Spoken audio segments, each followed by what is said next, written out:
Nice. Europe 1 matin.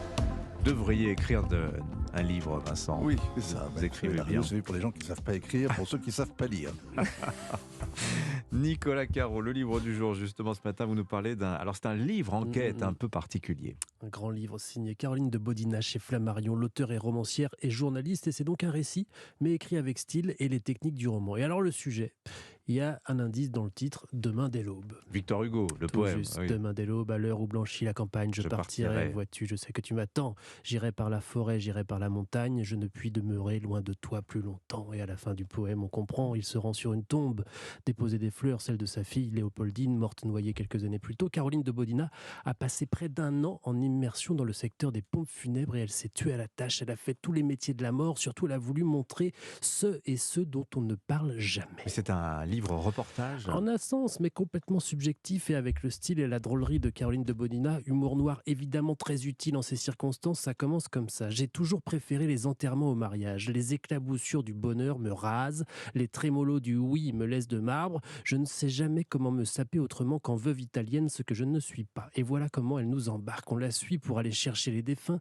assister aux soins des thanatopracteurs, border les capitons de mise en bière, comme elle l'écrit, s'asseoir à l'arrière des corbillards, ouvrir des sépultures, sceller des pierres tombales, suivre cette humanité qui rebute le commun des mortels. Le premier jour, elle ne fait pas la maline du tout. Heureusement, elle s'est incrustée chez Pascal Caton, le chef d'une entreprise du côté d'Orléans. C'est lui qui se charge de toutes les mauvaises nouvelles depuis des années dans sa famille. Un type rassurant, elle ne l'a jamais vu avec une tête d'enterrement, dit-elle. Il se trouve qu'il aime beaucoup son métier, mais il raconte quand même que dans un dîner, quand il dit ce qu'il fait, les visages se ferment et la moitié des convives ne lui serre pas la main en partant. Ah oui ? Et les employés entendent tout le temps « Je ne sais pas comment vous faites, moi je ne pourrais pas ». Il faut bien que quelqu'un le fasse. Pascal veut que Caroline y aille doucement, par étapes, qu'elle ne se retrouve pas avec un traumatisme. Ça n'a rien d'anodin. Et effectivement, il y a des moments, mais terribles, où elle reste sans voix, les jambes en coton. Et nous aussi, c'est les montagnerismes, mais aussi des instants d'humanité pure et donc étrangement. Des moments très drôles aussi, mais ça, c'est grâce à l'humour et aux gaffes parfois de Caroline de Bodina qui signe en fait une sorte d'hymne à la vie. Son livre, donc, Demain dès l'aube, chez Flammarion. Les sorties ciné de la semaine, Laurie Choleva, on commence avec un film ovniesque. Et oui, on va rester dans la thématique puisque ça s'appelle Vincent doit mourir. C'est un film de genre de Stéphane Castan avec Karim Leclou.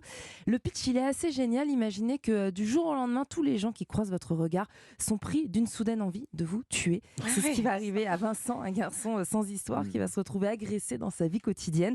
Et je peux vous assurer d'ailleurs qu'il va s'en prendre plein la figure jusqu'à se faire frapper par des enfants ou même devoir combattre dans une fosse septique. Ça fait combien de temps pour toi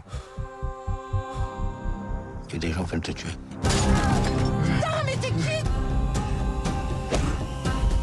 Faut qu'on se casse. Ça n'a pas l'air très drôle comme film, non ? Non, alors bizarrement oui quand même, ça surfe avec du burlesque, il y a plusieurs genres, du thriller paranoïaque, du film de zombies à la Carpenter et même de la comédie romantique car quand même dans ce chaos ambiant, il y a quand même Vincent qui va trouver l'amour puisque l'amour va triomphe, Oui, surtout. Quelqu'un qui ne veut pas le tuer.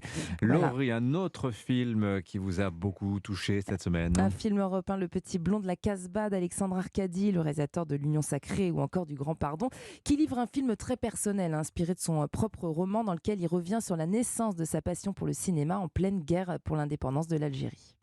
Avec tes cheveux si blancs. On était vraiment une drôle de tribu. Mon père avec son crâne rasé. T'es capot, moi, Jacob. Pas pour les enfants. Ma mère, c'était la plus belle. Tu as le plus beau sourire du quartier. Arrête. Heureusement que mon mari, il est pas là. Hein. Un dimanche d'été, le cœur battant, j'allais vivre un moment qui allait changer ma vie. J'ai découvert le cinéma. La musique de Jeux interdits. Le film nous plonge au 7 rue du Lézard dans un immeuble où règne un joyeux bazar. On retrouve Antoine qui vit là avec sa famille, sa maman juive d'Algérie, un papa hongrois, ses 4 frères dans un petit 40 mètres carrés, une famille unie qui cohabite dans le respect, la solidarité avec tous ses voisins. C'est un film sur la nostalgie d'un enfant qui a vu son monde disparaître et un film qui prône le vivre ensemble. On en a bien besoin. Le Petit Blond de la Casbah, donc le film d'Alexandre Arcadi et Vincent doit mourir. Oui, Vos exactement. recommandations de la semaine. Merci beaucoup, Laurie Choleva. Rendez-vous